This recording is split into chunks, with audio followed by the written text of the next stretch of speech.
Hi friends, I have this awesome, beautiful Tunisian entrelac colorwork pattern that I'm going to teach you today, but it's going to take a while. So go pause this video, go grab a cup of coffee, maybe grab a couple of colors of yarn all in the same weight. I have worsted weight and a J size hook, and meet me back here ready to learn. This might end up being a 2 or 3 part video depending on how long we get through, but I can teach you, you can learn. Let's do it. I have 4 different colors, but you could also do this with just one color. You can do it with 2 colors. You can use multicolored yarn, but this is a great scrap item. Also, even though it's Tunisian, you can use a regular size hook. You don't have to have a Tunisian hook because we're basically only doing teeny weeny short rows at a time. So the most you'll ever have on your hook is 6 stitches or 7 loops, okay? So I want to go through this a little bit because on my research, people had different ideas about multiples and things. So I want to go through this a little bit with you first. We start with the pink first. So we do a chain, and then we grow this triangle up, bind it off, pick up stitches this way on the chain, and continue. And then when we get to the final triangle, we'll decrease to get down. Okay, then we do the magenta row, the aqua row, and then we add the blue to the top and the bottom to finish it off.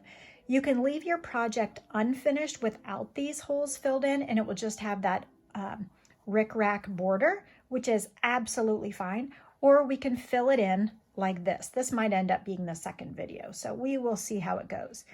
This would make a fantastic baby blanket. It also would be great if you made it in wool and then used it as like a hot pad in the kitchen or whatever.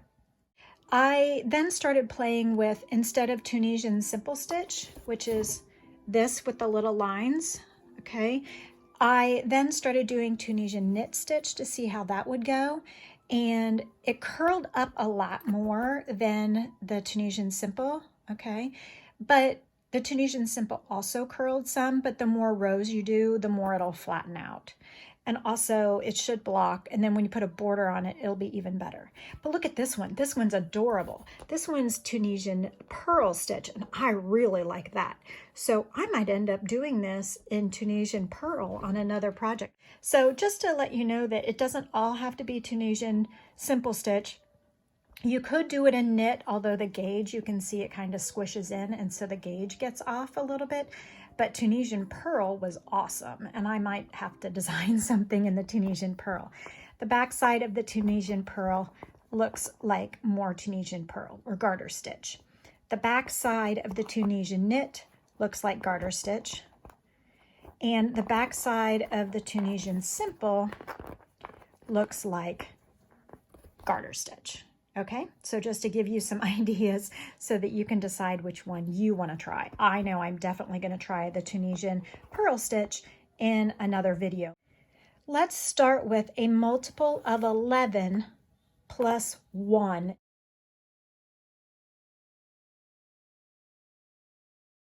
So I have 11. I'm going to go ahead and add 2. I think I should only add 1. There should be 1 left over. Now we're starting right down here in the corner, and we need to grow upward. The foundation chain is underneath right here at the bottom of the pink, the pale pink. Now, here we go. So in the second chain from the hook, I'm going to insert my hook in the bottom, in the back bar, back ridge, back loop, pull up a loop, yarn over, and pull through 2. Now that is a single crochet, but it's also like a Tunisian crochet of just 2 stitches. Okay, so think of it as a Tunisian crochet of 2 stitches. Now that is row 1 in itself. That's this little point down here. Now we're going to increase in Tunisian crochet.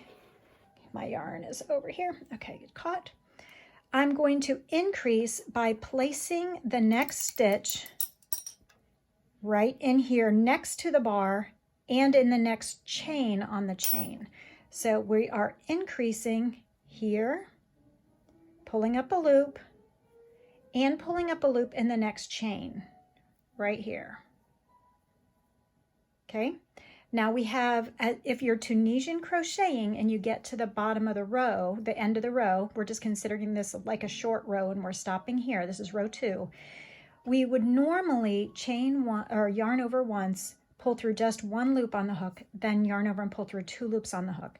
For this pattern, we never do the chain 1 first. It's always yarn over, pull through 2, yarn over, pull through 2 all the time. So we're going to yarn over and pull through 2 loops on the hook, yarn over and pull through 2 loops on the hook. Okay, you got it? Do you see where we are?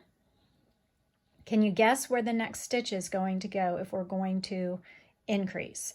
So if you think of it like, here's the first loop on the hook counts as this stitch here. So it's right on top of it. So we're skipping this first vertical bar. Here's the next vertical bar right here. And then the next vertical bar is actually the chain. So we're going to increase by placing an extra loop between the first vertical bar and the second. So we're going to increase by going in the gap and pulling up a loop here. Okay. Then we will go ahead and simple stitch, Tunisian simple stitch, and then we will choose the chain. Okay, so now we're on row 3 and we have 4 loops on the hook. We're going to yarn over and pull through 2 loops on the hook, 1, 2, 3 times. Okay, I tell you, it gets easier. This foundation row is really like the toughest. And then the end triangle is also a little tricky, but it's not as hard as this beginning one. Okay, so we're going to increase again. Spread it out if you need to, because we're going to increase by placing one in between the vertical bars, then pick up this vertical bar, and the next chain. So insert in between, right there, see it? Increase, or not increase, but Tunisian simple stitch in the next vertical bar, Tunisian simple stitch in the next vertical bar, and Tunisian simple stitch in the next chain. Okay, now I have 5 loops on the hook, and I will bind them off by yarning over and pulling through 2 once, twice, 3 times, 4 times on row 1, 2, 3, 4. Okay, you getting it? So we're going to increase up to 6, which means we're going to increase again here in between the first and second vertical bar by pulling up a loop, an extra loop that we wouldn't normally do if we were working evenly. Tunisian simple stitch in the next bar, Tunisian simple stitch in the next bar, Tunisian simple stitch in the next bar, and in the next bar, which happens to be the next chain. So we have on our hook 1, 2, 3, 4, 5, 6, and we will yarn over and pull through 2 loops on the hook once, twice, 3 times, 4 times, 5 times for row 1, 2, 3, 4, 5. Okay, we're going to do this one more time, increase one more time. Are you starting to see the Tunisian part now? This top row here is starting to look like actual Tunisian. And that is right here on this pink one. Okay, this is where we are. And this is where the foundation chain goes. Just like that. Okay, that's where we are. Okay, so increase in between the first and second vertical bars. Pull up a Tunisian simple stitch in each of the bars across, 1 in each, because we've already increased it between the first and second one. And our last one will be in the next chain for this triangle. So 1, 2, 3, 4, 5, 6, 7. We will yarn over and pull through 2 loops on the hook, 1 time, 2 times, 3 times, 4 times, 5 times, 6 times, because we are on row 1, 2, 3, 4, 5, 6. Okay. Now I admit my edges are a little messy. I don't really know why. I guess because this is just a little hard thing to do down here by the point. Anyway, here we go. All right, so we have finished building the triangle. Now we have to get the yarn from here to here. So we're going to slip stitch in each of the bars as if we're binding off Tunisian crochet, because that is what we are doing, to get down to here. So I'm going to, one for one, I'm not going to increase this time, but slip stitch, Tunisian simple stitch wise through that bar and through the loop on the hook once, slip stitch through the loop and through the loop on the hook. We're binding off or fastening off these stitches. They are not live. We're not keeping the loops on the hook this time. Insert as if to Tunisian simple stitch, grab the yarn, pull it through that stitch and through the yarn on the hook. So as if to Tunisian simple stitch, grab the yarn and pull it through that bar and through the loop on the hook. And then here's a key point. The next slip stitch is going to be right in here in the same chain where the last row was anchored. Okay, you got it? So in here, pull up a loop, slip stitch. All right, now we have finished the triangle and we are going to start the pink square. Okay, so we're ready to do the next triangle. We have one loop on the hook. We are going to pull up a loop, one loop in the back bar, back ridge, back bump of each of the next 6 chains, so that there will then be 7 on the hook. That's the most you should ever have on the hook if you're following these instructions. And Theo's about to make a big crash on my desk behind me. 1, 2, 3, 4, 5, 6, 7. Okay, now this begins the next square, and we'll work this square here, okay?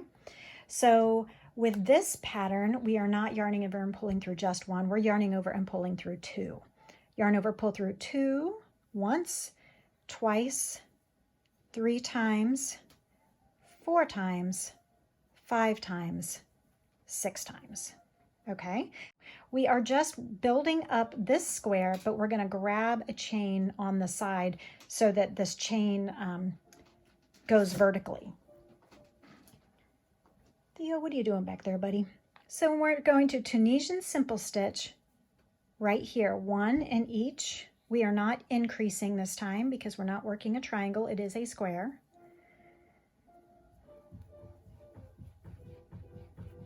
One, 2, 3, 4, 5, 6, and then pull up the next unused back bar, back ridge, back loop so that we have 7. We're going to yarn over and pull through 2 loops on the hook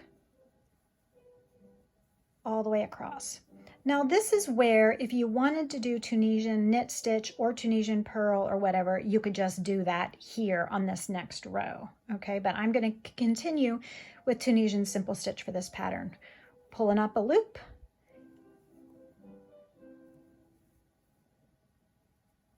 and we're going to make 5 rows. Each time at the end, when we have 6 loops on the hook, we're going to grab one more, which is the next available unused chain on the foundation, so that we have 7 loops, and we will yarn over and pull through 2 at a time all the way across.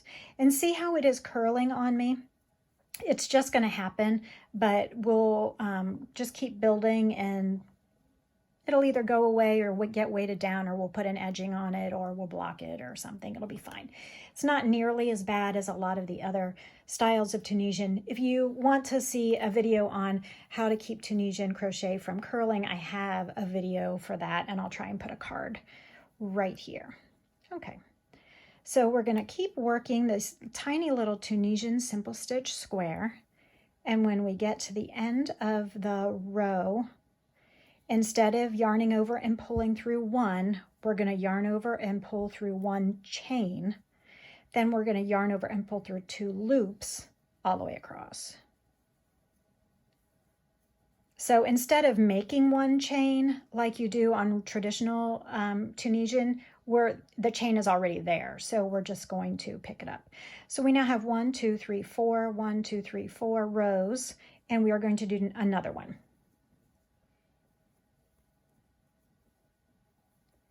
Pulling up Tunisian simple stitch. This is a very fun and relaxing, valuable project. I really enjoy how quick it is to build. I mean, it's really not quick in terms of like, it's a pretty dense fabric, but it's substantial, and each little square is just a few minutes, so it feels like it's going really fast. So now we're done. We have our 5 rows, 1, 2, 3, 4, 5, and we need to advance the yarn from here down to here so we can build the next square. We're going to do that by simple slip stitching as if to Tunisian simple in each of the stitches across. Okay. I found when I did Tunisian knit stitch on this that it really curled up and made a little ridge on the fabric that I didn't really like.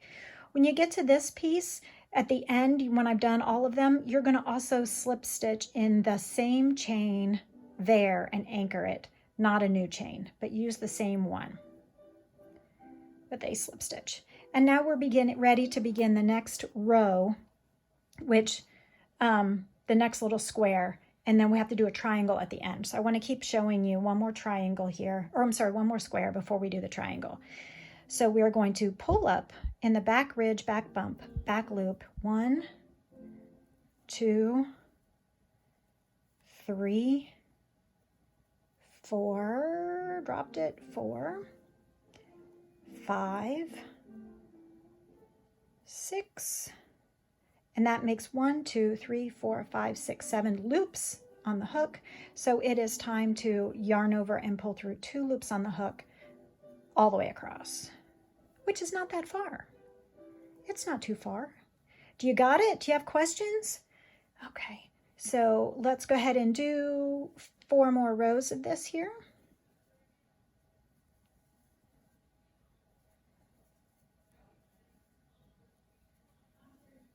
Okay, I have 1, 2, 3, 4, 5, 6. I'm missing one. I need to yarn over and pull through 1 loop on the hook, which happens to be the chain there, see? And then I will yarn over, pull through 2 loops on the hook all the way across.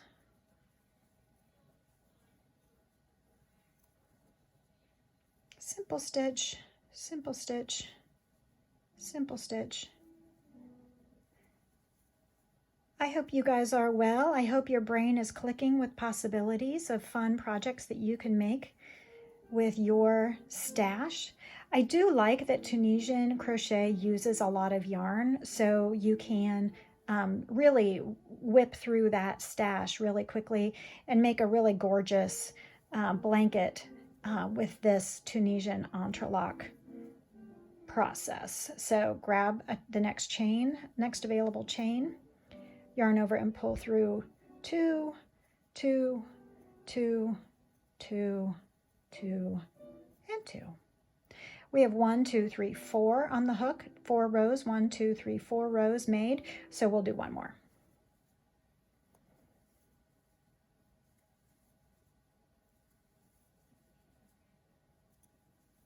All right, grab the next available chain, yarn over, pull through 2, 2, 2, 2, 2, and 2.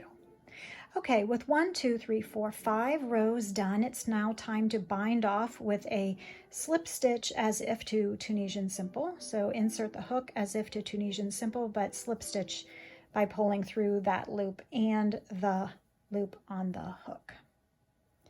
And remember what we do here. We anchor in the same exact stitch that was already used, the same exact chain that was used. We don't pick a new one, but finish it off. Okay, so we should have, I think we're supposed to have 6 left, and we have 1, 2, 3, 4, 5, 6, 7, 8, and I did add a couple, so that makes sense. So I'll go ahead and do the triangle with the remaining stitches, then I'll unravel the last 2 chains if I'm correct and I have too many. So remember I said I think it's 11 plus 1 is what the multiple should be, and I was correct. Okay, so now we are going to pull up 1, 2, 3. We're making the triangle now. So we're starting off the same way as the square. 3, 4, 5. How many do I have? I have 6 on my hook. I need 1 more on my hook. There's 2 remaining. These 2 are going to get unraveled and pretend they're not there. Knot it off. 1, 2, 3, 4, 5, 6, 7. Okay, here we go. So we're going to yarn over and pull through 2 each time across. Now we need to decrease because we're making this triangle here, this pink triangle. So this is where we are. And then we need to decrease and build this way so that we only have 1 stitch left at the end. Okay, so we are now going to decrease, and we will pull up a loop, Tunisian simple stitch, but then we will not do the last one. So if we had pulled up 6 times for 7 loops on the hook last time, now we will pull up 5 loops on the hook that yields 6 loops completed, because there was 1 on the hook already. So we pulled up these 5 and plus this 1 that was already on the hook. We now have 6 instead of 7. So on the next row, we will have 1 on the hook. We'll only pick up 4, and there'll be 5 on the hook. Okay, do you see the pattern here? All right, so pull up 1, 2, 3, 4, 1 fewer than the time before. So now we have 5 on the hook. So next time we're only going to have 4. Pull through 2, pull through 2, pull through 2, pull through 2. Okay, we have 1 on the hook. So this time we're only going to pull up 3. 1, 2, 3. Now we have 4 on the hook we're going to pull through. So on the next row, I know to only pull up so that there are 3 on the hook. Okay, pull up here, pull up here. There's now 3 on the hook. Yarn over and pull through 2, yarn over and pull through 2. We have to finish it off. Yarn over into 1, yarn over and pull through both. Okay, you got it? Do you need to pause and replay that last 15 seconds? So we have our little triangle here that matches our light pink triangle. And it gets curly and hard to see, but it is here. We got it. This gauge is so much smaller. I wonder why. I don't know. I guess the yarn really is smaller. Okay, so now we will fasten off the white. Okay, we're going to fasten off the white. Now, if we wanted to keep going with white, we still would fasten off the white, and we would join new white over here. With this Tunisian pattern, you will always stay on the right side. There's no turning back and forth. So even if you use just one color, you still have to fasten off and start a new yarn over here. Okay, so that's why this is really awesome for multicolored, because you have to cut and do it anyway. So this is a rather long video, so I'm going to cut here and do this is part 1. Please check out part 2 right here if you want to keep going with Tunisian Entrelac, and then check out other color work options and Tunisian and other color work options up here. And I'll catch you on this next video.